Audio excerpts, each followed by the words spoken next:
जी दोस्तों, क्या हाल है? होप आप सभी लोग फिट होंगे, फाइन होंगे और सभी लोग जोश के साथ स्टडी कर रहे होंगे। आपके चेतन भैया आपके साथ है फिर से एक नए वीडियो के साथ। आज हम लोग क्लास 9 के चैप्टर के साथ आए हुए हैं जो कि सीबीएसई एनसीईआरटी में है और इस चैप्टर का नाम है बायोलॉजी का चैप्टर है the fundamental unit of life. इस चैप्टर को हम लोग बहुत ही इंटरेस्टिंग वे में पूरा कवर करने वाले हैं।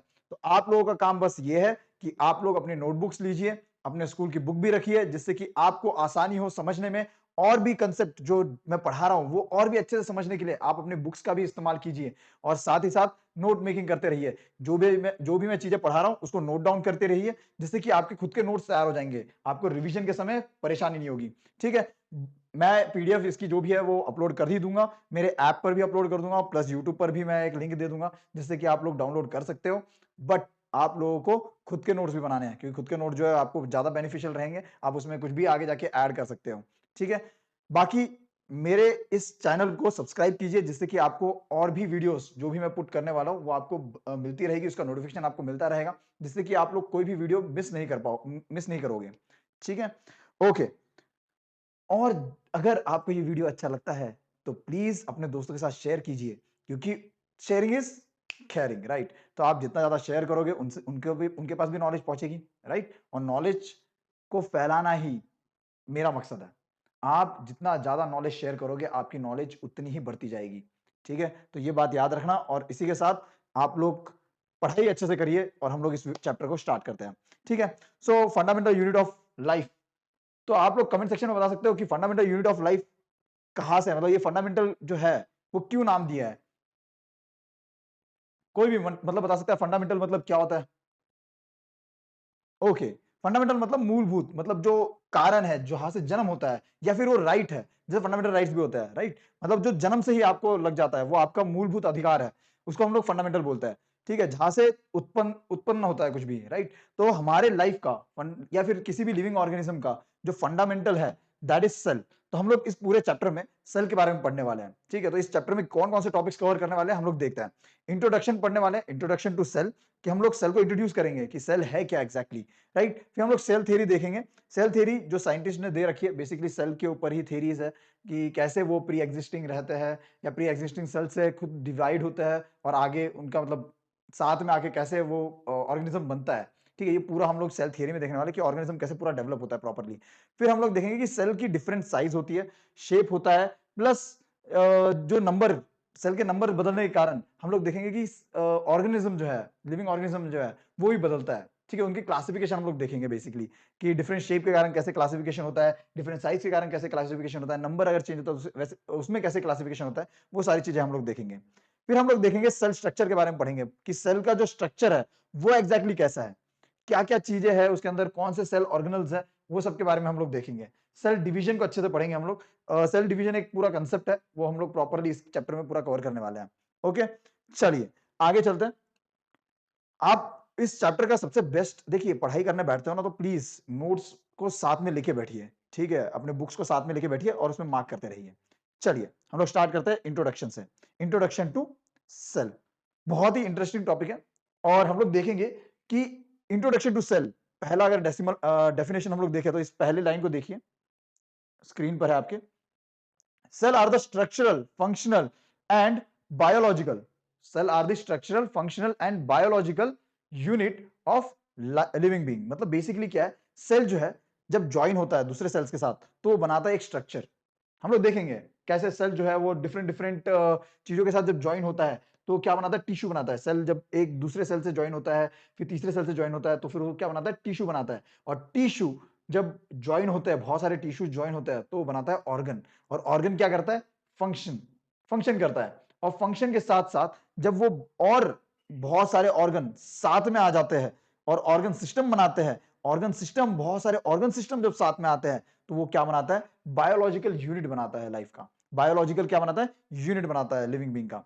तो हम लोग देखेंगे कि कैसे है, मैं पूरा नेक्स्ट स्लाइड में पूरा आपको समझा दूंगा, पूरा अच्छी तरह समझ में आ जाएगा आपको। ठीक है, the entire functioning of living organism begins from basic unit called cell. तो बेसिकली जो भी प्रोसेस है, जो भी फंक्शनिंग है लिविंग ऑर्गेनिज्म की, वो बेसिक जो स्टार्ट होती है वो होती है सेल से।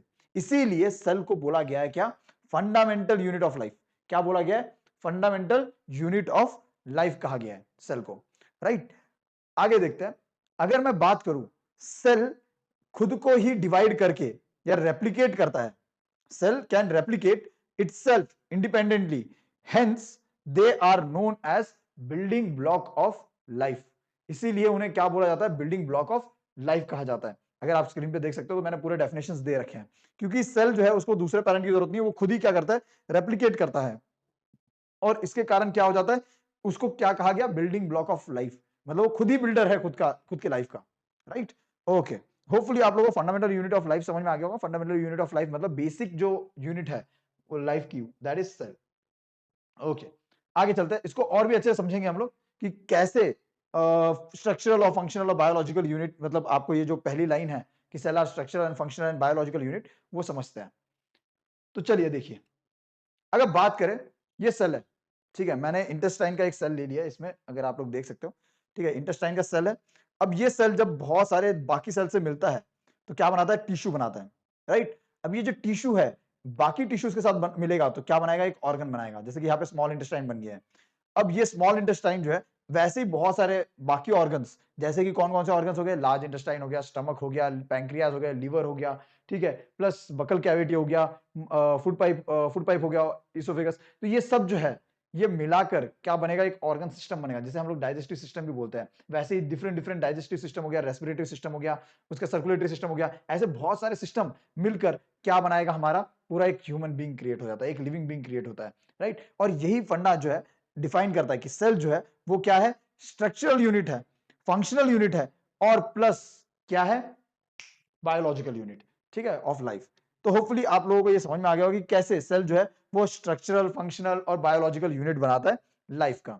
ओके, यहां पे किसी को कोई डाउट, कमेंट सेक्शन में आप बता सकते हो कोई भी डाउट हो तो, ठीक है। आगे चलते हैं, अब इन सेल की डिस्कवरी किसने की, इससे रिलेटेड ये टेबल दे रखा है, आपके बुक के अंदर भी इंफॉर्मेशन दे रखा है, आप लोगों को बस इसे पढ़ना है, लर्न करना है, ठीक है। और ये फैक्चुअल डाटा है, ठीक है, इसमें कुछ ऐसा है नहीं, biological basically maximum factual data है, उसमें एक्सपेरिमेंटल कुछ नहीं है। इन्होंने एक्सपेरिमेंट किया था और सेल की डिस्कवरी की थी। तो cell was first discovered by Robert Hooke, जो कि 1665 में इन्होंने डिस्कवर किया था।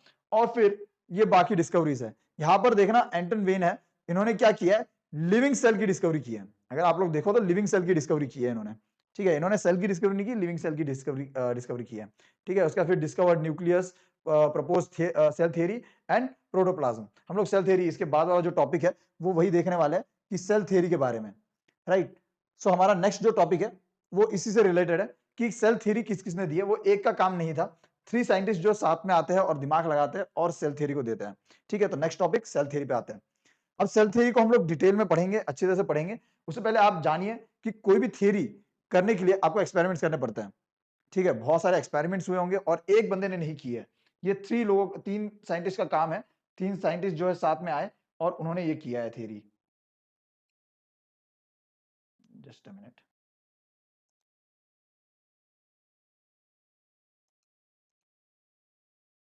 ओके। सो सेल थ्योरी, अब सेल थ्योरी है क्या, तो पहला जो सेल थ्योरी का पॉइंट है that is all the living organisms are composed of cell. तो जितने भी लिविंग ऑर्गेनिज्म है वो किससे बने हुए हैं, सेल से। The living organism could be made up of one और मोर सेल, मतलब वो तो एक सेल से बन सकता है या फिर एक से ज्यादा सेल से भी बन सकता है ऑर्गेनिज्म, राइट। तीसरा जो पॉइंट है, the new cells arise from the existing cell through the process of cell division. जैसे कि मैंने बताया कि सेल खुद को रेप्लिकेट करता है, राइट, खुद को क्या करता है, रेप्लिकेट करता है। तो सेल जो है वो खुद को डिवाइड करके या रेप्लिकेट करके वो क्या कर रहा है, एक न्यू ऑफस्प्रिंग या नया सेल तैयार कर रहा है, नया सेल तैयार कर रहा है, ठीक है। यही सेल थ्योरी के 3 पॉइंट है, बहुत इंपॉर्टेंट पॉइंट है। डिट्टो ऐसा ही लिख देना, डिट्टो पॉइंट्स में लिखना, ठीक है। क्या कि लिविंग ऑर्गेनिज्म जो है वो किससे बने हुए हैं, सेल से बने हुए हैं। दूसरा क्या बोला हुआ है मैंने कि the living organism could be made up of one और मोर सेल्स, ठीक है। और तीसरा क्या मैंने कहा कि the cells arise from pre existing cells through the process of cell division, मतलब सेल जो है वो प्री एग्जिस्टिंग सेल से ही डिवाइड होके with the method, with the process of cell division नए सेल्स को वो करता है, बनाता है, ठीक है। होपफुली आप लोगों को यहां तक समझ में आ गया होगा। अब हमारा जो थर्ड टॉपिक है वो हम लोग देख लेते हैं। थर्ड टॉपिक हमने क्या बोला था कि हम लोग सेल के स्ट्रक्चर के बारे में देखेंगे, नंबर्स जो है बेसिकली नंबर हो गया, क्लासिफिकेशन बेसिकली। तो सेल कैसे क्लासिफाई किया जा सकता है, एक तो उसके साइज के बेसिस पे, ठीक है, कि उसकी साइज बड़ी है छोटी है, ठीक है, या फिर नंबर के बेसिस पे कि वो एक नंबर में है या फिर मल्टीपल है, ये सारी तरह, या फिर शेप के बेसिस पे स्पिंडल है, सर्कुलर है, हम लोग देखेंगे आगे, ठीक है, वो किस टाइप का सेल है वो हम लोग देखेंगे। ओके, चलिए, तो अभी हम लोग जाते हैं, पहले स्टार्ट करते हैं हम लोग किससे, नंबर से। डिफरेंट नंबर जो है सेल के, उससे हम लोग कैसे डिफाइन कर सकते हैं या क्लासिफाई कर सकते हैं सेल को, वो देखते हैं। So if an organism is made up of single cell, अगर वो कोई भी ऑर्गेनिज्म है जो सिंगल सेल से बना हुआ है, तो हम उसको क्या बोलेंगे, वो कैसा है, यूनिसेलुलर ऑर्गेनिज्म है। यूनि मतलब होता है वन, और सेलुलर मतलब होता है सेल। तो यूनिसेलुलर ऑर्गेनिज्म मतलब किसे कहा जाता है, जो सिंगल सेल से बना हुआ है। एग्जांपल के तौर पे बैक्टीरिया हो गया, प्रोटोजोआ हो गया, एमीबा हो गया। एमीबा भी आप पढ़ने वाले हैं, आपको उससे फेमिलियर रहना पड़ेगा, साइंस में पूरे चैप्टर्स में वो एमीबा फैला हुआ है, राइट। सो एमीबा हमारे को पढ़ना पड़ेगा, ठीक है। चलिए, उसके बाद अगर हम लोग बात करें वो ऑर्गेनिज्म जो एक से ज्यादा सेल के साथ बने हुए हैं, उसको हम लोग क्या बोलेंगे, मल्टी सेलुलर ऑर्गेनिज्म। मैं खुद आपके सामने एक एग्जांपल हूं, ठीक है, एक ह्यूमन बीइंग। आप खुद जो इस मोबाइल को देख रहे होंगे, ठीक है, इस वीडियो को देख रहे होंगे, वो सब कौन से एनिमल्स है या कौन से ऑर्गेनिज्म है, लिविंग ऑर्गेनिज्म है, मल्टी सेलुलर ऑर्गेनिजम्स है, ठीक है। तो बेसिकली मल्टी सेलुलर का क्या होता है कि मोर देन वन सेल, तो मोर देन वन सेल से ऑर्गेनिज्म बना हुआ है, तो उसको हम लोग क्या बोलेंगे, मल्टी सेलुलर ऑर्गेनिज्म। मल्टी मतलब मैनी एंड सेलुलर मतलब सेल। एग्जांपल ह्यूमन, एनिमल्स, मैंने यहाँ पे डायग्राम्स भी डाल दिया है, अगर आप देख सकते हो ऊपर मैंने बैक्टीरिया और प्रोटोजोआ का एग्जाम वो डाल रखा है, और प्लस यहाँ पे एनिमल्स और जो ह्यूमंस है, human is also an social animal, right. So basically मैंने इसमें एग्जांपल्स डाल रखे हैं, तो आप लोग देख सकते हो कि कैसे पता चलेगा आपको, मतलब क्या चीजें पता चलेगी, ठीक है। अब हम लोग जाते हैं सेकंड इस पर क्लासिफिकेशन पे, दैट इज डिफरेंट शेप्स। अगर आप लोग देखो तो जो सेल है, ठीक है, वो डिफरेंट डिफरेंट, अगर ह्यूमन बॉडी को ले लो तो ह्यूमन बॉडी डिफरेंट सेल से और डिफरेंट शेप से बनी हुई है। डिफरेंट सेल के जो शेप है उससे बनी हुई है। जैसे कि अगर हम लोग बोन सेल की बात करें हमारी, तो वो कैसे शेप है, स्पिंडल शेप है। आप देख सकते हो डायग्राम में, मैंने यहाँ पे मार्क भी कर रखा है स्पिंडल शेप। तो ये देखिए स्पिंडल जैसा शेप है, राइट।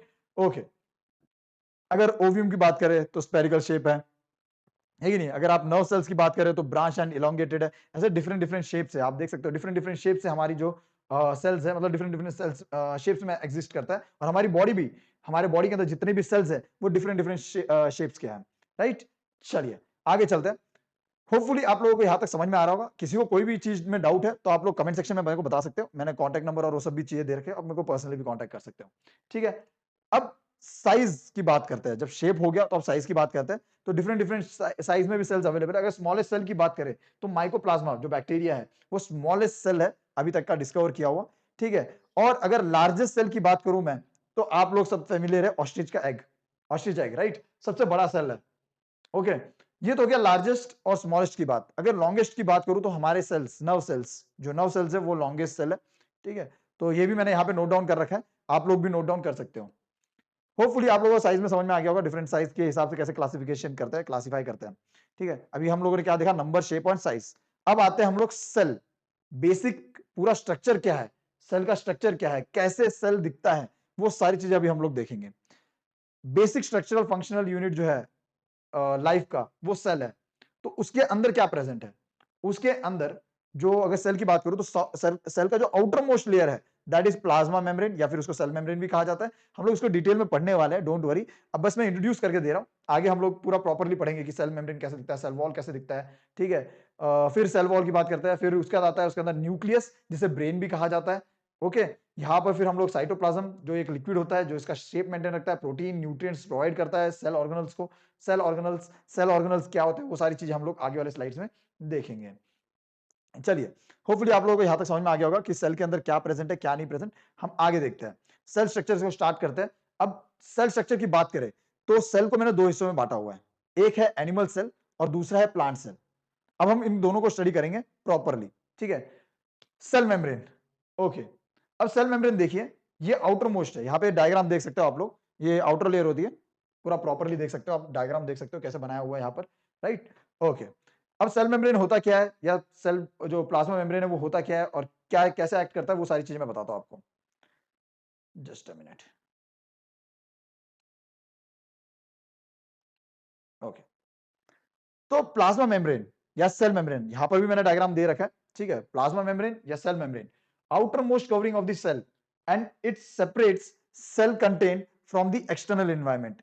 मतलब अगर मैं सेल की बात करूं तो सेल क्या है, वो एक्सटर्नल इन्वायरमेंट, मतलब एक्सटर्नल जो इन्वायरमेंट है, सेल के बाहर वाला जो इन्वायरमेंट है, उसको इंटरनल इन्वायरमेंट्स, जो सेल के अंदर वाला जो इन्वायरमेंट है, सेल का कंटेंट जो है, उससे सेपरेट रखने का काम कौन करता है? प्लाज्मा मेम्ब्रेन या फिर सेल मेम्ब्रेन करता है। ठीक है, अब इसका दूसरा नाम भी है, प्लाज्मा मेम्ब्रेन और सेल मेम्ब्रेन जो है उसका दूसरा नाम है सिलेक्टिवली परमिएबल मेम्ब्रेन। इसका मतलब क्या, उसके नाम में है selective, allows entry and exist to some material only, कुछ ही मटेरियल्स को एंट्री और एग्जिस्ट को ये अलाउ करता है। Prevents movement of some materials, कुछ मटेरियल जो हार्मफुल है, जिनको अंदर आने की इजाजत नहीं है या फिर वो हानिकारक है उस सेल के लिए, उनको वो प्रिवेंट करता है। इसीलिए इसको कहा जाता है सिलेक्टिवली परमिएबल मेम्ब्रेन। अगर आपसे क्वेश्चन पूछा जाए कि why plasma membrane is called as selectively permeable membrane, तो आप इसका आंसर ये लिख सकते हो। ये दोनों पॉइंट बहुत इंपॉर्टेंट है, allows entry and exist of some material and prevents movement of some material. ठीक है, थर्ड पॉइंट पे आते हैं, allows diffusion of substances like carbon dioxide and oxygen. तो ये डिफ्यूजन को अलाउ करता है, कार्बन डाइऑक्साइड हो गया या ऑक्सीजन हो गया, उसके डिफ्यूजन को अलाउ करता है। नेक्स्ट अगर बात करूं मैं, regulates movement of substances in and out of the cell. मतलब रेगुलेट करता है, मतलब उसमें नजर रखता है, ठीक है, उसके चेक्स रखता है कि कितना, क्या चीजें अंदर जा रही है, क्या चीजें बाहर जा रही है, वो सब पे चेक्स रखने का काम भी कौन करता है? ये सिलेक्टिवली परमिएबल मेम्ब्रेन या फिर प्लाज्मा मेम्ब्रेन और सेल मेम्ब्रेन करता है। अब ये बना किससे है? सेल मेम्ब्रेन बना है लिपिड्स एंड प्रोटीन से। ठीक है, लिपिड्स और प्रोटीन से बना हुआ है, जो कि अवेलेबल है हमारे बॉडी में, इनफ अमाउंट में अवेलेबल है, और उसी से हमारे सेल मेम्ब्रेन जो है वो बना हुआ है। ठीक है, होपफुली आप लोगों को यहां तक समझ में आ गया, प्लाज्मा मेम्ब्रेन समझ में आ गया होगा। आप डायग्राम भी देख सकते हो कि प्लाज्मा मेम्ब्रेन का डायग्राम कैसे है। अब हम लोग आते हैं कि इसके अंदर हमने अभी एक पॉइंट पढ़ा कि ये अलाउ करता है मूवमेंट को। बेसिकली ट्रांसपोर्टेशन हो रहा है, सेल के अंदर बाहर क्या हो रहा है? ट्रांसपोर्टेशन हो रहा है। अब ट्रांसपोर्टेशन दो प्रकार से हो सकता है, एक पैसिव ट्रांसपोर्ट और एक एक्टिव ट्रांसपोर्ट। एक्टिव ट्रांसपोर्ट और पैसिव ट्रांसपोर्ट का मैं बेस्ट तरीके से एक्सप्लेन कर सकता हूं आपको। आपके घर में ही देख लीजिए, ठीक है, आपके घर में बोर होगा जहां से आप पानी लेते हो, राइट, अंडरग्राउंड वाटर जो है आप टंकी में पहुंचाते हो अपने घर के ऊपर, राइट, तो उसके लिए क्या इस्तेमाल करते हो? मोटर इस्तेमाल करते हो, राइट, हाथ से तो उठा देंगे, राइट, तो फिर मोटर का इस्तेमाल करके आप क्या करते हो? उस पानी को एक हाई लेवल पे पहुंचाते हो, राइट। ये जो प्रोसेस है, this is active transport.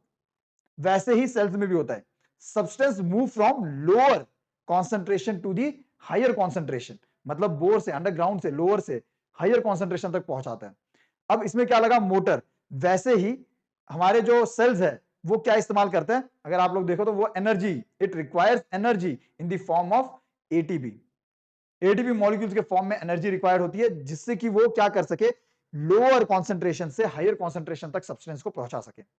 Okay, अब ये जो है ये रैपिड मूवमेंट होता है। अगर आप पानी भी देखो, बोर से निकालते हो, मोटर का इस्तेमाल कर रहे हो, तो ऑब्वियसली बात, वो कैसे जाएगा? रैपिडली फ्लो करेगा, right. Movement of large molecules occur by active transport. Basically जो लार्ज मॉलिक्यूल्स है, ऑब्वियसली बात है, मोटर लगा हुआ है, तो फिर वो क्या होगा? लार्ज मॉलिक्यूल्स को ट्रांसपोर्ट कर पाएगा हायर कॉन्सेंट्रेशन पे, लोअर कॉन्सेंट्रेशन से हायर कॉन्सेंट्रेशन पे, क्योंकि पावर लगी हुई है, एनर्जी लगी हुई है, राइट। तो ये पूरा एक्टिव ट्रांसपोर्टेशन आप उससे कंपेयर कर सकते हो।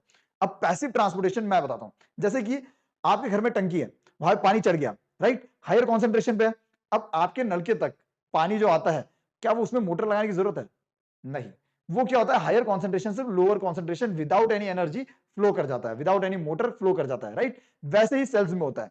तो पैसिव ट्रांसपोर्ट क्या होता है? Substance move from their higher to the lower concentration, no energy is required and slow movement. अगर आप लोग देखोगे तो मोटर जो है, मोटर लगाई तो प्रेशर बहुत ज्यादा हाई होता है, राइट। वही अगर मैं बात करूं कि आपके घर के नल के, उसमें प्रेशर कम होता है, क्यों? क्योंकि स्लो मूवमेंट होता है, उसमें मोटर नहीं है, एनर्जी नहीं है, तो ऑब्वियस बात स्लो मूवमेंट होगा, और स्मॉल मॉलिक्यूल जो है वो फ्लो करेंगे। ठीक है, तो इसका लास्ट पॉइंट जो है, ओनली स्मॉल मॉलिक्यूल्स और water molecules are transported passively. अब एक्टिव की तो बात हम लोग आगे वाले क्लासेस में देखने वाले हैं। जो आप हायर क्लास में जाओगे, 11 12 क्लास में जाओगे, तो आपको एक्टिव ट्रांसपोर्ट पढ़ना पड़ेगा। लेकिन अभी फिलहाल हमारे को एक्टिव ट्रांसपोर्ट से ज्यादा पैसिव ट्रांसपोर्ट की तरफ फोकस करना है। तो पैसिव ट्रांसपोर्ट भी दो तरीके से होता है, वो हम लोग देख लेते हैं। होप आप लोगों को समझ में आ गया होगा एक्टिव ट्रांसपोर्ट और पैसिव ट्रांसपोर्ट कैसे है। एग्जाम्पल बढ़िया था एकदम, है कि नहीं? तो आप लोगों को समझ में आ गया होगा। अब आते हैं उसमें से पहले इस पर, ऑस्मोसिस। अब ये ऑस्मोसिस है क्या? Osmosis is the passage of water molecules across semi permeable membrane from a solution with high concentration to a solution with a lower concentration. तो बेसिकली जो सिलेक्टिव परमिएबल मेम्ब्रेन है, या सेमी परमिएबल मेम्ब्रेन बोल लीजिए, तो इसमें क्या होता है कि हायर कॉन्सेंट्रेशन से लोअर कॉन्सेंट्रेशन की तरफ कोई भी सब्सटेंस मूव कर रहा है तो वो किस प्रोसेस से मूव करता है? ऑस्मोसिस से मूव करता है। हम लोग अभी देखेंगे ऑस्मोसिस के टाइप्स देखेंगे तो आपको और भी अच्छा समझ में आएगा ऑस्मोसिस होता कैसे है, ठीक है, और क्या चीजें होती है उसके अंदर, ऑस्मोसिस में क्या देखने को मिलेगा। तो टाइप्स ऑफ ऑस्मोसिस देखिए, उसमें से पहला जो ऑस्मोसिस है that is endoosmosis, the process in which water molecules या फिर solvent enter into cell. Example के तौर पे अगर आपको किशमिश पता है, रेजिन, ये देखिए एग्जांपल दे रखा है रेजिन, राइट, किशमिश। तो किशमिश को अगर आप पानी में डालोगे तो किशमिश क्या करेगा, वाटर को सोख लेगा अपने अंदर और क्या हो जाएगा, स्वेल कर लेगा। देखिए एग्जांपल दे रखा है, एकदम स्वेलिंग हो जाएगी, राइट, सोलन रेजिन आ गया है कि नहीं। तो बेसिकली ये जो प्रोसेस है this is called as endoosmosis. क्या कहा जाता है? एंडोऑस्मोसिस, क्योंकि अंदर पानी ले रहा है वो एंडोऑस्मोसिस, वाटर को, वाटर मॉलिक्यूल जो है उसको अंदर ले रहा है या सॉल्वेंट जो है वो अंदर ले रहा है, एंटर कर रहे हैं सेल के अंदर, तो इसको हम लोग बोलेंगे endosmosis. Exit, exosmosis, in the process in which water molecules या solvent move out of the cell। तो बेसिकली जब सेल के अंदर से जो मटेरियल है, मॉलिक्यूल्स है, वो बाहर आ जाते हैं तो उसको हम लोग बोलेंगे एग्जिट या फिर एक्सोऑस्मोसिस, एक्सोऑस्मोसिस, राइट। आप लोग देख सकते हो मैंने क्या किया, ग्रेप्स को सॉल्ट सॉल्यूशन जो है उसमें डाल दिया तो देखो कैसे हो गया, श्रिंक हो गया पूरे, राइट, श्रिंकन ग्रेप्स आप देख सकते हो, राइट। चलो, होपफुली आप लोगों को एंडोऑस्मोसिस एक्सोऑस्मोसिस समझ में आ गया होगा। अब दूसरा जो टाइप है ऑस्मोसिस के बाद दैट इज डिफ्यूजन। और डिफ्यूजन तो आप डेली देखते हो, साइंस जो है ना आपके नेचर में ही है। आप लोग पता नहीं क्यों कंफ्यूज हो जाते हो, आप लोग ढूंढते हो साइंस मैथ्स इतना हार्ड क्यों है, बट साइंस और मैथ्स रियलिटी में आपके आसपास ही है, आप लोगों को ज्यादा ढूंढने की जरूरत नहीं है। आप थोड़ी मेहनत कीजिए आपको मिल जाएगा सब कुछ, ठीक है। कुछ भी इतना मतलब पता नहीं क्या इतना हैवी हो रखा है कि ये है वो है। साइंस और मैथ्स लाइफ है आपकी, आपके लाइफ का पार्ट है, आप उसको अलग नहीं कर सकते हो, ठीक है। तो डिफ्यूजन को देख लेते हैं। The process of movement of a substance, basically ये लिक्विड और गैस में होता है, from the region of higher concentration to the region of lower concentration so as to spread uniformly, ठीक है। in the process of diffusion the molecules of the one substance mix with the molecules of the other substance। तो basically सबसे best example जो है वो अगरबत्ती।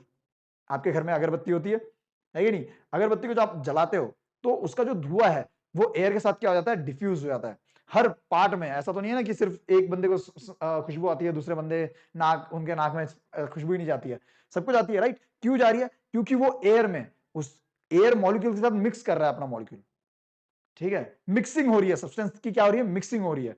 तो इसी प्रोसेस को हम लोग बोलते हैं डिफ्यूजन। क्या कहते हैं? डिफ्यूजन। अब डिफ्यूजन में थोड़ा सा आगे बढ़ते हैं हम लोग। डिफ्यूजन में और ऑस्मोसिस में डिफरेंस क्या है? तो ये आप सबके सामने डिफरेंसेस है, आप लोग इसका स्क्रीनशॉट ले लीजिए। आपको कोई भी डाउट होता है तो आप मेरे से पूछ सकते हो। बहुत ही इजी है, जो भी मैंने पढ़ाया हुआ है प्रीवियस इसके अंदर वही सारी चीजें इसके अंदर एक्सप्लेन की हुई है। डिफ्यूजन देख लीजिए और ऑस्मोसिस भी देख लीजिए, ठीक है। मैं साइड हो जा रहा हूँ, स्क्रीनशॉट ले लीजिए आप। ओके, आप पॉज करके भी स्क्रीनशॉट ले लीजिए और प्लस आप इसकी नोट मेकिंग कर लीजिए क्योंकि ये बहुत इंपॉर्टेंट क्वेश्चन है, ठीक है। आपके एग्जाम पर्सपेक्टिव से बहुत इंपॉर्टेंट क्वेश्चन है, पूछा ही जाएगा। अब आगे आते हैं टाइप्स ऑफ सॉल्यूशन देख लेते हैं। टाइप्स ऑफ सॉल्यूशन की बात करूं मैं तो इसके अंदर तीन टाइप्स है, एक है हाइपरटोनिक, एक है आइसोटोनिक और एक है हाइपोटोनिक। हाइपरटोनिक की बात करें तो हायर सॉल्यूट जो है वो बाहर की तरफ मूव करता है, ठीक है। हायर वाटर जो होता है वो इनसाइड होता है तो इनसाइड हो जाता है, ठीक है, और बाकी सारी चीजें बाहर आ जाती है, ठीक है। प्लस वाटर मूव्स आउटवर्ड, मतलब बाहर की तरफ आता है, जो अंदर की तरफ है ना, इनसाइड जो हायर वाटर है वो बाहर की तरफ मूव कर जाता है, मतलब इन शॉर्ट श्रिंक हो रहा है सेल। सब जो चीजें वो सॉल्यूट हो गया, वाटर हो गया, वो क्या हो रहा है, बाहर आ रहा है, ठीक है। ऐसे को बोलते हैं हाइपरटोनिक। हाइपर, हाइपर हो जाना, गुस्सा कैसे बाहर आता है, वैसे ही सेल के अंदर से सारी चीजें क्या आ रही है, बाहर आ रही है, ठीक है। नेक्स्ट है आइसोटोनिक सोल्यूशन। आइसोटोनिक सोल्यूशन मतलब क्या है, इक्वल सॉल्यूट होता है, इक्वल वाटर होता है, बाहर भी अंदर भी, कोई मूवमेंट नहीं होता, net movement is zero, normal होता है, एकदम नॉर्मल होता है, श्रिंक भी नहीं होता ज्यादा या स्वेलिंग भी नहीं होती, वो एकदम नॉर्मल होता है, ठीक है। तो इसे बोलेंगे आइसोटोनिक। वही हाइपोटोनिक, हाइपो, नाम में ही हाइपो, राइट, देखिए मैंने यहां पे भी लिखा है हाइपो, ओ ओ स्वेलिंग, राइट। सो हाइपोटोनिक मतलब क्या होता है कि हायर सोल्यूट जो है वो अंदर की तरफ जाते हैं, ठीक है। वाटर जो है वो क्या हो रहा है, वो भी अंदर जा रहा है, वाटर जो है मूव्स इन, ठीक है। प्लस बाहर की तरफ वाटर ज्यादा है, ऑब्वियसली बात, हायर कॉन्सेंट्रेशन हो गया, अब वो अंदर जाएगा, ठीक है। और अंदर जाने के कारण जो सेल है वो क्या हो जाएगा, स्वेलिंग होगी, उसकी सेल की क्या होगी, स्वेलिंग होगी, राइट, इसलिए उसका नाम क्या है, हाइपोटोनिक। ठीक है, होपफुली आप लोगों को समझ में आ गया, hypo hypo right, hypotonic. Okay चलिए आगे चलते हैं। बहुत इंटरेस्टिंग वे में पढ़ा रहा हूं, बस आप लोगों का काम है कि आप नोट मेकिंग करते रहिए, और आप लोगों को कुछ भी समझ में नहीं आता है तो आप डेफिनेटली मेरे को कांटेक्ट कर सकते हो, आप मेरे को बता सकते हो, मैं उसको एक्सप्लेन कर दूंगा। ठीक है, अभी देखिए, सेल जब कुछ भी चीजें अंदर लेता है, ऑब्वियसली बात है सेल है उसको भी भूख लगती है, राइट, तो जब भी कुछ चीजें अंदर लेता है तो उस प्रोसेस को हम लोग बोलते हैं एंडोसाइटोसिस। क्या बोलते हैं, एंडोसाइटोसिस। और जब भी वेस्ट जो है, ऑब्वियसली बात है सेल है, ह्यूमन लिविंग ऑर्गेनिज्म है, राइट, तो कुछ आउट भी करेगा, राइट, तो आउट करते हैं उस प्रोसेस को बोलते हैं एक्सोसाइटोसिस। तो एंडोसाइटोसिस और एक्सोसाइटोसिस, यहाँ पे कोई मुझे लगता नहीं है कि कोई डिफिकल्टी आएगी आप लोगों को। आगे चलते हैं, अगर कोई भी आती है फिर भी आप कांटेक्ट कर सकते हो। ठीक है, सेल वॉल बहुत ही इंपॉर्टेंट है। ठीक है, इसे हम लोग बोल सकते हैं Z+ सिक्योरिटी। ये सिर्फ कुछ ही लोगों को मिलती है, उनमें से है प्लांट। ठीक है, so non living rigid outer covering of plant cells compose mainly of cellulose provide structural strength lies outside the plasma membrane. ठीक है, तो बेसिकली सेल वॉल क्या है, सेल वॉल एक एक्स्ट्रा Z+ सिक्योरिटी है जो प्लांट सेल्स को मिलती है, एनिमल सेल्स में प्रेजेंट नहीं होती है। ठीक है, ये एक स्ट्रक्चरल स्ट्रेंथ देती है, प्लस ये जो प्लाज्मा मेम्ब्रेन है उसके बाहर लाई करती है। अब इसके अंदर एक कंसेप्ट है प्लाज्मोलाइसिस, वो देख लेते हैं। Occur in living plants when they lose water through osmosis result in shrinkage of cell content away from the cell wall. तो बेसिकली प्लाज्मोलाइसिस क्या होता है कि इसके अंदर से जो भी कंटेंट है, जो सेल के अंदर जो कंटेंट है, प्लांट सेल के अंदर जो कंटेंट है, वो वाटर को क्या करने लगता है, लूज करने लग जाता है। अब जब लूज कर रहा है तो ऑब्वियसली बात है वो श्रिंक हो जाएगा और मूव करेगा कहां से, सेल वॉल से दूर। इस प्रोसेस को हम लोग बोलते हैं प्लाज्मोलाइसिस। आप यहाँ पे देख सकते हो, एग्जांपल देख सकते हो, पूरा डायग्राम दे रखा है। देखिए कैसे स्ट्रक्चर है प्लांट का, जो सेल है, राइट, फिर वो श्रिंक करने लगा, धीरे धीरे वाटर बाहर आने लगा, देखिए कैसे श्रिंक हो गया, राइट, फिर देखिए सिकुड़ गया पूरा सेल, पूरा श्रिंक हो चुका है। अब सेल वॉल तो वहीं पे रह गया, सेल वॉल वहीं पे रह गया, लेकिन जो सेल है वो क्या रह गया, श्रिंक हो गया, सेल श्रिंक हो गया, सेल वॉल वही का वही है, राइट। चलिए, इस प्रोसेस को प्लाज्मोलाइसिस बोलते हैं। ओके, चलिए आगे, फंक्शन ऑफ सेल वॉल। अब सेल वॉल तो पढ़ लिया हमने, अब इसका फंक्शन क्या है, permit plant fungi and bacterial cell to resist bursting in hypotonic environment. अभी हमने देखा था हाइपोटोनिक सॉल्यूशन, है कि नहीं, सो बर्स्ट होने से बचाने के लिए प्लांट सेल, फंगी हो गया या फिर बैक्टीरियल सेल्स हो गए, ये रेजिस्ट करते हैं बर्स्टिंग से, बचाता है खुद को, सेल को बचाता है। ठीक है, cell absorb water by osmosis leading to swelling and pressure against cell wall. तो जब भी वाटर एब्जॉर्ब किया जा रहा है या कोई सब्सटेंस एब्जॉर्ब किया जा रहा है तो सेल वॉल क्या सेल क्या करेगा, सेल वॉल पर प्रेशर एग्जिट करेगा और cell wall exerts equal pressure against the swollen cell. और इसी के रिजल्ट में क्या करेगा, सेल वॉल भी उतना ही प्रेशर क्या करेगा, सेल वॉल पर, सेल पर, स्वोलन सेल पर अप्लाई करेगा। सेल वॉल जो है स्वोलन सेल पर उतना ही प्रेशर एक्सर्ट करेगा। Cell with walls can endure greater changes in surrounding medium than the animal cells. तो बेसिकली सेल वॉल जो है, आप इससे समझ गए होंगे, सेल वॉल जो है वो क्या कर सकता है, ग्रेटर चेंजेस को हैंडल कर सकता है। ठीक है, हार्श कंडीशंस को भी हैंडल कर सकता है। तो सेल वॉल किस किस में प्रेजेंट है, जैसे प्लांट सेल हो गया, बैक्टीरिया हो गया, उसके बाद फंगी हो गया, एनिमल सेल्स में एब्सेंट होता है, वायरस में एब्सेंट होता है। ठीक है, और ये इनके नाम है जिससे ये बना हुआ है सेल वॉल। ओके, होपफुली आप लोगों को सेल वॉल का फंक्शन पूरा समझ में आ गया होगा। अब हम लोग चलते हैं नेक्स्ट ऑर्गेनेल पे, दैट इज न्यूक्लियस। अगर मैं न्यूक्लियस की बात करूं, the nuclear membrane is double layered and contain pores for material exchange between the nucleus and cytoplasm. तो न्यूक्लियस के चारों तरफ एक लेयर होती है जिसे हम न्यूक्लियर मेम्ब्रेन कहते हैं, जिसमें पोर्स होता है, जिसके कारण क्या होता है, मटेरियल एक्सचेंज हो पाता है। साइटोप्लाज्म और न्यूक्लियस के बीच में जो भी मटेरियल एक्सचेंज होने वाला है वो इन पोर्स के थ्रू होता है, और इन पोर्स को बोलते हैं न्यूक्लियर मेम्ब्रेन। क्या कहते हैं, nuclear membrane. Nucleus contains chromosome. तो जो न्यूक्लियस है, मैंने कहा था ब्रेन है, ऑब्वियसली बात है ब्रेन है तो यही सब कुछ डेवलप करेगा, तो इसके अंदर क्या है, क्रोमोसोम्स है, डीएनए एंड प्रोटीन्स है, जो कि विजिबल होता है ड्यूरिंग सेल डिवीजन। तो सेल डिवीजन के समय न्यूक्लियस भी डिवाइड होता है। ठीक है, which carry genetic information in the form of DNA and nucleus. तो डीएनए न्यूक्लियस, तो बेसिकली क्या होता है, मॉलिक्यूल, सॉरी डीएनए मॉलिक्यूल्स। तो बेसिकली होता क्या है कि डीएनए जो है इसके अंदर जेनेटिक इंफॉर्मेशन होती है, आंखों का कलर, नाक का कलर, स्किन का कलर, जो भी है, right, hair falls, hair growth, red colour, green colour hair के जो है, ये सब चीजें जो है वो कहां प्रेजेंट होता है, डीएनए में प्रेजेंट होता है। ठीक है, सो डीएनए जो है वो इंफॉर्मेशन को कैरी करता है और इसलिए वो इसेंशियल होता है कंस्ट्रक्शन में, ठीक है, ऑर्गेनल सेल्स को कंस्ट्रक्ट करने में या फिर एक ऑर्गन को कंस्ट्रक्ट करने में ये बहुत ही ज्यादा नेसेसरी होता है. This molecules consist of genes which regulate cell functions and inheritance and are visible as chromatin materials in non-dividing cells. तो फिर ये क्रोमेटिन मटेरियल क्या है वो अभी हम लोग देख लेते हैं. तो बेसिकली ये डीएनए जो है इसके अंदर क्रोमोसोम्स होते हैं जो कि हमारी इंफॉर्मेशन जो है वो सिक्योर करके रखता है. सो क्रोमेटिन मटेरियल, अब हम लोग क्रोमेटिन मटेरियल के बारे में बात करते हैं. Visible as an entangled mass of thread like structure undergoes organization into chromosomes during cell division. तो बेसिकली ये थ्रेड लाइक मटेरियल होता है, थ्रेड लाइक स्ट्रक्चर होता है इसका, ठीक है. और इसके अंदर क्या होता है, हमारी जेनेटिकल इन्फॉर्मेशन जो है स्टोर होती है. आप लोग देख सकते हो कैसे आंखें नीली पीली है कि नहीं, नीली पीली होती नहीं है, बट हाँ मतलब कुछ स्ट्रक्चरल चेंजेस हो जाते हैं, कुछ उनके पेरेंट्स से उनको मिलते हैं, ठीक है. तो इनहेरिटेट करते हैं बेसिकली ये लोग, ठीक है. So the nucleus plays a central role in cellular reproduction and development by directing chemical activities and determining cell maturity. तो बेसिकली आप ये डायग्राम देख सकते हो, इसके अंदर क्या होता है कि हमारे जो इंफॉर्मेशन है वो फीड होती है, ठीक है. क्रोमोसोम्स होते हैं, थ्रेड लाइक स्ट्रक्चर्स होते हैं, ठीक है. इसे वो क्रोमेटिन मटेरियल बोलते हैं. अब आगे चलते हैं. आगे हम लोग देखते हैं कि कैसे organs and structural organelle structures, basically cellular structure जो है ऑर्गन और सेलुलर स्ट्रक्चर के बेसिस पे इसको डिफरेंशिएट किया जाता है, जैसे प्रोकैरियोटिक सेल और यूकैरियोटिक सेल. ये क्लासिफिकेशन है बेसिकली सेल का ओरिजिन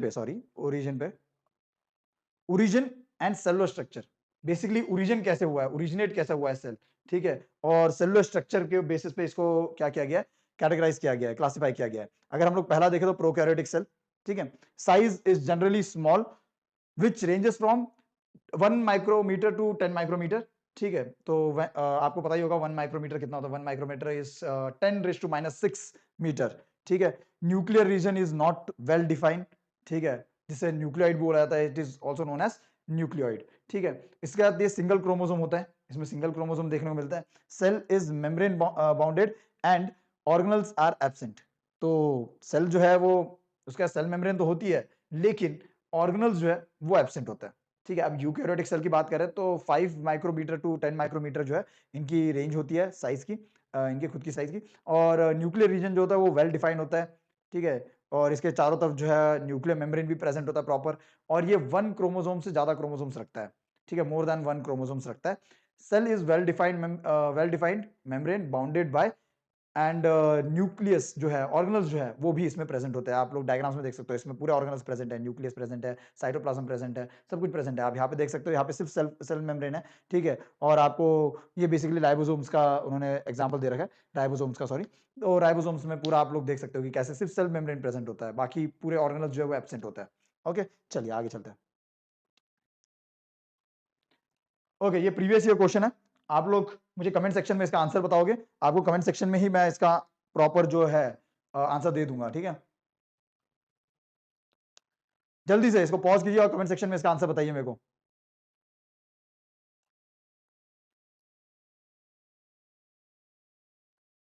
ओके, यूकैरियोट्स जो है, यूकैरियोट्स में भी हमारे जो मैंने कहा कि वो क्या है, मल्टी सेल्स, बेसिकली उसके अंदर बहुत सारे क्रोमोसोम्स होते हैं, राइट. तो ये यूकैरियोटिक के क्या बोलते हैं, सब डिविजन्स है, एनिमल सेल्स और प्लांट सेल्स. हम लोग एनिमल सेल्स और प्लांट सेल्स जो है वो कहा आते हैं, यूकैरियोट्स में आते हैं. इसमें साइटोप्लाज्म होता है, मैंने साइटोप्लाज्म के बारे में नहीं बताया. एक फ्लूइड है जो कि इनक्लोज बाय सेल मेम्ब्रेन के अंदर होता है और इसके अंदर बाकी जो ऑर्गेनल्स है वो प्रेजेंट होता है. और ये साइटोप्लाज्म से न्यूट्रिएंट्स लेते रहते हैं और अपने फंक्शनिंग्स करते हैं. तो सेल ऑर्गेनल्स क्या है, सेल ऑर्गेनल्स बाकी जो फंक्शंस को परफॉर्म करने के लिए जो बॉडीज है, दैट इज सेल ऑर्गेनल्स. जैसे आपके लाइसोसोम्स हो गया, एंडोप्लाज्मिक रेटिकुलम हो गया, न्यूक्लियस हो गया, ये सारे जो है गोल्गी apparatus हो गया, ये सब जो है वो क्या है, सेल ऑर्गेनल्स है, राइट. चलिए अब आगे चलते हैं और हम आते हैं एंडोप्लाज्मिक रेटिकुलम पर, जो कि एक सेल ऑर्गेनल है, उसके बारे में पढ़ते हैं.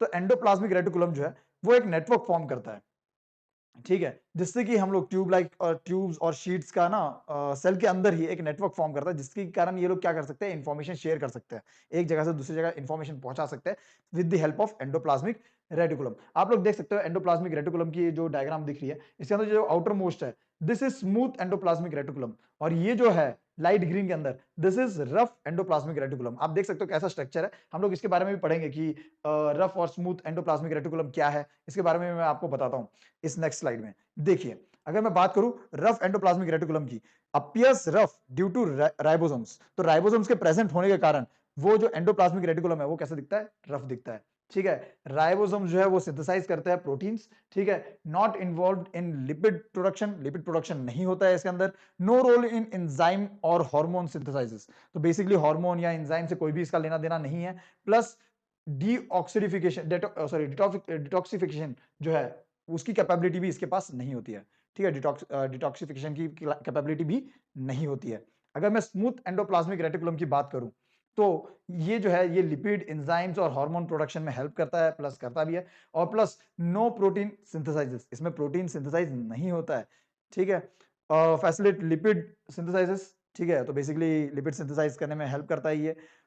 एंजाइम्स और हार्मोन जो प्रोडक्शन है उसमें भी ये फंक्शन करता है। ठीक है, और ये crucial in detoxification, specially in liver cells, तो लिवर सेल जो होता है उनके अंदर डिटॉक्सिफिकेशन का काम ये करता है, बेसिकली प्यूरिफिकेशन का जो काम होता है ये पूरा हेल्प करता है स्मूथ एंडोप्लाज्मिक रेटिकुलम, उसमें ये फंक्शन करता है। इसके अंदर राइबोसोम एब्सेंट होता है और रफ एंडोप्लाज्मिक रेटिकुलम में राइबोसोम जो है प्रेजेंट होता है। आप याद रख सकते हो R, ribosomes rough, ribosome rough, R R, right, और इसके अंदर नहीं है तो स्मूथ चलेगा। चलो आगे चलते हैं। सो आगे अगर चले हम लोग तो आपके लिए एक क्वेश्चन है, ठीक है, सो जल्दी से वीडियो पॉज कीजिए और मुझे इसका आंसर कमेंट सेक्शन में बताइए। ये सब आप लोगों की एक्टिविटी के लिए, आप लोग इंटरेक्टिव होना चाहिए, राइट, इसलिए। अब गोल्गी एपैरेटस की बात करते हैं, तो ये साइंटिस्ट के नाम पर दिया गया है, ठीक है, कैमिलो गोल्गी जो है उनके नाम पर ये दिया हुआ है कि उन्होंने इसको फाइंड आउट किया था। Comprises of a system of membrane bound vesicles arranged roughly parallel to each other in stacks known as cisterns। ठीक है, तो बेसिकली ये रफली पैरेलल तरीके से आप देख सकते हो कैसे रफली पैरेलल तरीके से एक दूसरे से वो किया हुआ है, उन्होंने लिंक किया हुआ है। ठीक है, facilitates the packaging and transportation of protein across the cytoplasm, तो बेसिकली ट्रांसपोर्टेशन, मैंने कहा कम्युनिकेशन का एक लिंकेज क्रिएट करके देता है साइटोप्लाज्म के अंदर। ठीक है, perform function such as storage, modification and packaging of products in vesicles, play a role in the formation of lysosomes, तो ये जो है लाइसोसोम्स में हेल्प करता है और इसीलिए इसको traffic police of the cell भी बोला जाता है। क्यों? क्योंकि पूरा जो सेल का ट्रैफिक है वो ये कंट्रोल करके रखता है, जो भी इंफॉर्मेशन शेयर करना है, कोई मटेरियल पास ऑन करना है, स्टोर करना है, तो ये सारी चीजें कहाँ होती है, गोल्गी एपैरेटस में होती है। ठीक है, आगे चलते हैं, लाइसोसोम्स के बारे में बात करते हैं। अब लाइसोसोम टर्म आ ही गया है तो लाइसोसोम है क्या वो हम लोग देखते हैं। लाइसोसोम जो है वो फिल्ड होता है डाइजेस्टिव एंजाइम से, ठीक है, और इसलिए इसके अंदर पूरा जो सेल वेस्ट है वो डिस्पोजल सिस्टम जो है इसका ये पार्ट है, डिस्पोजल सिस्टम जो सेल वेस्ट डिस्पोजल सिस्टम है उसका ये पार्ट है। ठीक है, उसके बाद अगर हम बात करें, they digest foreign material and worn out organelles to maintain the cell cleanliness, तो बेसिकली कोई भी फॉरेन ऑब्जेक्ट आ रहा है सेल के अंदर तो उसको डाइजेस्ट करने का काम कौन करता है, तो लाइसोसोम्स करते हैं। ठीक है, और प्लस अगर सेल के अंदर ही कोई सेल ऑर्गेनल डैमेज हो जाता है या फिर उसको क्या बोलते हैं वो वॉर्न आउट हो जाता है, डेड हो जाता है, तो उसको डाइजेस्ट करने का काम भी कौन करता है, यस, लाइसोसोम्स करता है। Lysosomes break down complex substance into simpler ones using powerful enzymes, तो पावरफुल एंजाइम्स का इस्तेमाल कर कर ये क्या करते हैं, कॉम्प्लेक्स सब्सटेंस को क्या कर देते हैं, ब्रेक डाउन कर देता है स्मॉलर या सिंपलर सब्सटेंसेस में, termed as suicide bags as they may burst during cellular disturbance leading to self digestion, involved in breaking down all organic materials including bacteria and old organelles, तो basically इसको suicide bag भी बोला जाता है। अब suicide bag क्यों बोला जाता है कि अगर कुछ डिस्टर्बेंस हो जाता है तो ये क्या करेगा, डाइजेस्टिव जूस बाहर आ जाएगा और वो सेल पूरा खुद को ही खत्म करेगा, तो एक सुसाइड बैग की तरह है। ठीक है, ओके, होपफुली आप लोगों को समझ में आ गया होगा कि लाइसोसोम्स क्या है और उसके फंक्शंस क्या है और प्रॉपर्ली कैसे वर्क करता है। हम आगे चलते हैं, आते हैं माइटोकॉन्ड्रिया पे। Mitochondria is nothing but power house of this cell. अब इसको पावर हाउस क्यों बोला जाता है, हम इसके फंक्शंस देखें तो पता चल जाएगा। Mitochondria the cell power house have two membranes, porous outer and folded inner, तो बेसिकली अगर आप देख सकते हो इस डायग्राम के अंदर तो जो बाहर का जो मेम्ब्रेन है दैट इज पोरस, ये जो येलो वाला पोर्शन दिख रहा है आपको ये पोरस है, और जो सॉरी बाहर वाला जो पोर्शन है दैट इज पोरस, और जो अंदर वाला जो है वो फोल्डेड है। आप देख सकते हो कैसे फोल्ड्स है उसके अंदर, राइट, जिगजैग फोल्ड्स है, right. So inner fold increase surface area for ATP generation, the cell energy currency, तो बेसिकली एटीपी जनरेट करने के लिए ये इसने क्या किया है, फोल्ड देकर सेल की जो सरफेस एरिया वो बढ़ा दी, इसलिए एटीपी जनरेशन इजीली हो पाता है। ठीक है, और आपको पता है एटीपी जो है एनर्जी प्रोवाइड करता है, राइट। माइटोकॉन्ड्रिया जो है produce ATP used for cellular activities and mechanical work. They possess their own DNA and ribosomes enabling protein synthesis.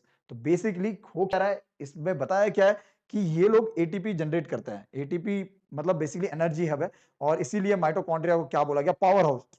तो यही से सब कुछ एनर्जी जो है वो जनरेट हो रही है। ठीक है, और ये इसके पास खुद की डीएनए और राइबोसोम्स है, जिसके कारण वो क्या करता है, प्रोटीन को सिंथेसाइज कर सकता है। होपफुली आप लोगों को माइटोकॉन्ड्रिया समझ में आ गया होगा। माइटोकॉन्ड्रिया के बाद हम लोग चलते हैं आगे प्लास्टिड्स पे। प्लास्टिड्स की बात करते हैं। Plastids exclusive to plant cells exist in two varieties, chromoplast and leucoplast। तो क्रोमोप्लास्ट क्या है, जो कलर्ड प्लास्टिड्स होते हैं, जैसे कि फ्लावर्स हो गया, ठीक है, तो उसको क्रोमोप्लास्ट बोलते हैं।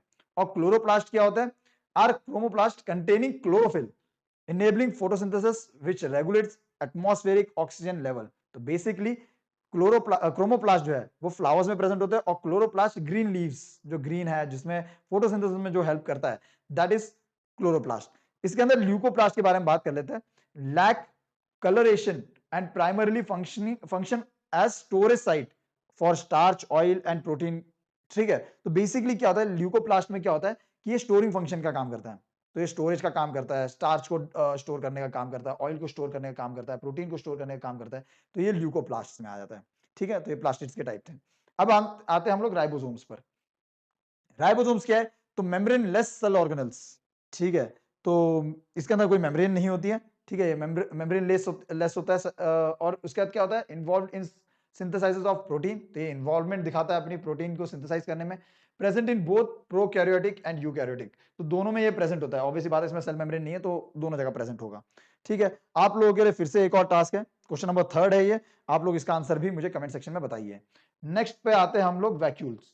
वैक्यूल्स की बात करें तो वैक्यूल जो है स्टोरेज सैक है सेल का। ठीक है, small in animals and large in plants. तो ऑब्वियसली बात है, एनिमल्स के अंदर छोटे इसमें होता है, और प्लांट्स के अंदर बड़े हिस्से में होता है। ठीक है, बड़े शेप में होता है। ठीक है, plant central vacuoles occupies 50 to 90% of the cell volume filled with cell sap. ठीक है, उसके बाद नेक्स्ट की बात करें, फंक्शन की बात करें, provide turgidity and rigidity to plant cells, store essential substances. Contents की बात करें तो एमिनो एसिड, शुगर, प्रोटीन्स, उसके बाद and in single celled organelles consume food items. तो बेसिकली जो अमीबा है वो अपना फूड आइटम को जो कंज्यूम करता है वो कहां पर होता है, यस वैक्यूल्स में। ठीक है, स्पेशलाइज्ड रोल की बात करें तो expelling excess water and waste from the unicellular organelles. तो ये एक्सपेल करने के लिए, बाहर इसको एक्सपेल करने के लिए भी ये लोग क्या करते हैं, वैक्यूल्स का इस्तेमाल करते हैं। अब इनमें बात कुछ याद रखने वाली है, तो वो याद रखिए, डबल मेम्ब्रेन बाउंड जो होता है, न्यूक्लियस होता है, और उसके बाद माइटोकॉन्ड्रिया हो गया, प्लास्टिड्स हो गया, ये सब डबल बाउंडेड है, डबल मेम्ब्रेन बाउंडेड है। ठीक है, सिंगल मेम्ब्रेन बाउंड की बात करें तो वैक्यूल जो हो गया, लाइसोसोम हो गया, गोल्जी हो गया, गोल्जी अपैरेटस हो गया, एंडोप्लाज्मिक रेटिकुलम हो गया, ये सब सिंगल मेम्ब्रेन बाउंड है। ठीक है, तो बेसिकली इसके चारों तरफ सिंगल मेम्ब्रेन होती है। और मेम्ब्रेन लेस की बात करें तो राइबोसोम और सेंट्रोसोम जो है, बेसिकली जैसे हम लोग सेंट्रियोल बोलते हैं। ठीक है, तो ये सब जो है वो मेम्ब्रेन लेस जो है देखने को मिलता है। अब आप लोगों को इसमें मैंने पूरा जो चीज है उसको एकदम कंक्लूड कर दिया है कि सेल का शेप कैसा है, सेल वॉल कैसे है, प्लाज्मा मेम्ब्रेन, प्लाज्मा और सेल मेम्ब्रेन एब्सेंट है, प्रेजेंट है, ये सारी चीजें, एंडोप्लाज्मिक न्यूक्लियस। ये टेबल को गो थ्रू कीजिए। ठीक है, बहुत इंपॉर्टेंट है, आपको ये पढ़ना ही पड़ेगा। ठीक है, प्लांट सेल में कैसा होता है, एनिमल सेल्स में कैसा होता है, ये मैंने आपको प्रोवाइड करा दिया है। आप लोग देखिए पूरा प्रॉपरली। ठीक है, इसका स्क्रीनशॉट ले लीजिए लगे तो। ठीक है, इसको पढ़िए, गो थ्रू कीजिए इसके थ्रू। ठीक है, ओके, आगे चलते हैं। सेल डिवीजन, जो कि इस चैप्टर का लास्ट टॉपिक है। Cell division is the process through which new cells are formed in organisms. तो बेसिकली सेल डिवीजन एक प्रोसेस है जिसके थ्रू नए ऑर्गेनिजम्स या नए सेल ऑर्गेनिजम्स जो है वो जनरेट होता है। New cells formed for growth, cell replacement and reproduction. ठीक है, तो ये जो प्रोसेस है जहां पर ग्रोथ होती है, जैसे कि अभी हम लोग भी ग्रो कर रहे हैं, राइट, आप लोग भी ग्रो कर रहे होंगे, ये एज ही आपका ग्रो करने वाला, राइट, टीन एज वाला जो होता है। तो इसमें सेल्स क्या होता है, रेप्लिकेट करते हैं खुद को, क्या करते हैं, रेप्लिकेट करते हैं।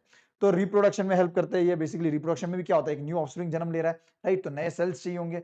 जब आपके अंदर के सेल्स, अभी मैं खड़ा हूं यहाँ पर, 4000 से भी ज्यादा सेल्स क्या कर रहे हैं, डाई हो रहे हैं, और नए 4000 cells plus 4000 plus cells generate भी हो रहे होंगे, राइट। सो अंदर जो है, ठीक है, सेल का डिवीजन जो है चलता रहता है, ठीक है। तो इसके दो टाइप है, एक है मिटोसिस और एक है मियोसिस। हम देखते हैं इसको। Okay, sorry. सेल डिवीजन देखिए, मैंने इसके अंदर पूरा डिफरेंशिएट कर दिया, डायरेक्टली डिफरेंशिएशन में बता दिया कि मिटोसिस में क्या होता है, it is an equational division. एक इक्वेशन फॉर्म होती है, मतलब प्रॉपरली, ठीक है, और उस हिसाब से ये डिवीजन होता है। Two daughter cells are formed, दो डॉटर सेल्स होते हैं, ठीक है। Daughter cells have same number of chromosomes as the parent cell have, ठीक है। Next, it helps in the growth and repair of injured tissues. तो बेसिकली मिटोसिस जो है, ये क्या होता है, एक इक्वेशनल डिवीजन है। टू डॉटर सेल्स जनरेट होते हैं, फॉर्म होते हैं, और डॉटर सेल जो है, ठीक है, उसके अंदर सेम नंबर ऑफ क्रोमोसोम्स होते हैं जैसे कि पेरेंट सेल्स में है, प्लस ये ग्रोथ के समय या फिर रिपेयर के समय ये हेल्प करते हैं। मियोसिस की बात करूं, इट इज रिडक्शनल डिवीजन, ठीक है, रिडक्शनल डिवीजन होता है।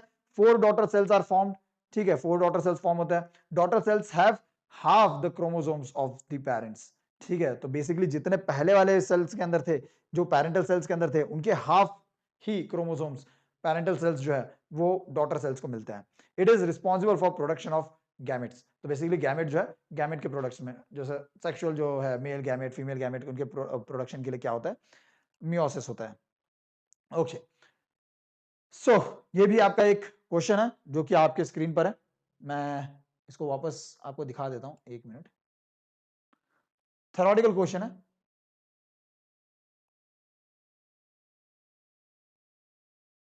ओके, सो ये कुछ in brief state what happens when.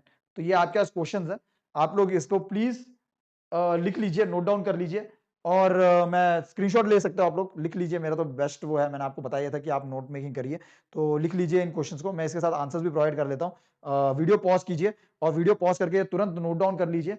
अब मैं आपके इसका आंसर्स भी प्रोवाइड कर देता हूँ। आप लोग पहले खुद से ट्राई कीजिए, खुद से आंसर दीजिए, और फिर ये आंसर्स है। ये पूरे जो है आपको पूरे मतलब प्रॉपर आंसर, स्टैंडर्ड आंसर्स है। आप लोग इसको नोट डाउन कीजिए, शॉर्ट आंसर्स दे रखे हैं इसमें। ओके, पॉज कीजिए और लिख लीजिए। ओके, तो नथिंग इज इम्पॉसिबल, ठीक है। आप लोगों ने इस पूरे वीडियो को देखा होगा, जिसने भी वीडियो को देखा होगा डेफिनेटली उसको ये बेनिफिट करने वाला है, ठीक है। और हमेशा याद रखिए, आप लोग सबसे स्ट्रांग है, आप लोग बहुत ही ज्यादा मेहनत कर रहे हो, और ऐसी ही मेहनत करते रहिए। बस मेहनत सही दिशा में कीजिए। आप लोग सिर्फ हार्ड वर्क मत कीजिए, स्मार्ट वर्क भी कीजिए, क्योंकि आज की जनरेशन को स्मार्ट वर्क करना आना चाहिए। कोई भी चीज आपके लिए इम्पॉसिबल नहीं होगी अगर आप स्मार्ट वर्क और हार्ड वर्क को मिक्स कर दो। सिर्फ हार्ड वर्क भी मत कीजिए और सिर्फ स्मार्ट वर्क भी मत कीजिए, दोनों को मिक्स कीजिए, क्योंकि मेहनत का कोई शॉर्टकट नहीं है। आप लोग अगर सही दिशा में कोई मेहनत कर रहे हो तो डेफिनेटली सक्सेस आपको मिलेगी, ठीक है। सो होपफुली आप लोगों को पूरा लेक्चर अच्छे से समझ में आया होगा। आप लोग बस, अगर आपको ये वीडियो बहुत अच्छा लगा होगा तो प्लीज लाइक कीजिए, सब्सक्राइब कर दीजिए चैनल को, और ज्यादा से ज्यादा बच्चों तक पहुंचाइए। आप जितना ज्यादा इस वीडियो को शेयर करोगे तो उतना ही ज्यादा नॉलेज मिलेगा बच्चों को। मैं भी कनेक्ट कर पाऊंगा दूसरों के साथ, बहुत ज्यादा लोगों के साथ कनेक्ट कर पाऊंगा। मैं और भी ऐसे वीडियोस लेकर आ रहा हूं आप लोगों के लिए, क्योंकि चेतन भैया आप लोगों के साथ है। आप बस बने रहिए, मेहनत करते रहिए, और मेहनत भी कैसी, सही दिशा में, सक्सेस आपकी होगी। चलो मिलते हैं नेक्स्ट लेक्चर में, नेक्स्ट वीडियो में। तब तक के लिए अपना ख्याल रखिए और बने रहिए, ठीक है। चलिए, जय हिंद, जय भारत।